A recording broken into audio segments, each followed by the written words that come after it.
as a realtor, we hold ourselves to a higher standard of performance and professionalism. Today's attribute is transparent. So we're going to be talking about a variety of different things that relate to transparency in a transaction. The first thing we want to talk about is being proactive in our communications when a problem or an issue arises. That's right. So say we're already in escrow and a problem arises. Like, how often does that happen? All the time, right? All the time. All the time. Sometimes agents just choose not to deal with it because they don't want to deal with the stress. But the problem then is... Well, the problem then is it's going to explode. So it's better to know the elephant in the room. Practice your active listening. This is the time to understand what truly the issues are, because our clients who we are advocating on behalf of have decided that the goal is to sell and buy the same piece of property, and it's our job to steward them across that finish line.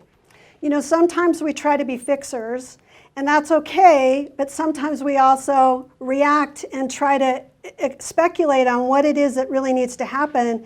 And sometimes we're making it a bigger issue than it even really is in the minds of our clients. So by taking time to just share with them what the issue is, ask them how they feel about it, what they think they want to do, and then moving forward to an agreeable. Sometimes you're like, wow, that was easier than I thought. Exactly.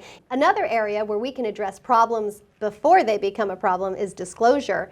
So, for instance, sometimes we do have a conflict of interest, and other times we may have a marketing service agreement, a business relationship that should be disclosed to the client. They shouldn't be finding out later when they feel deceived. Cindy, when do you talk about that? I talk about it up front before I even go out with a buyer or when I'm meeting with my sellers the first time, so they understand all those relationships up front and there's no surprises. Again, no surprises is a great way to look at this disclosure situation. You know, I always say in a transaction, if they're surprised, you're making excuses. If you tell them up front, you're informing them and allowing them to make informed decisions. So true, so true. So let's talk a little bit about agency.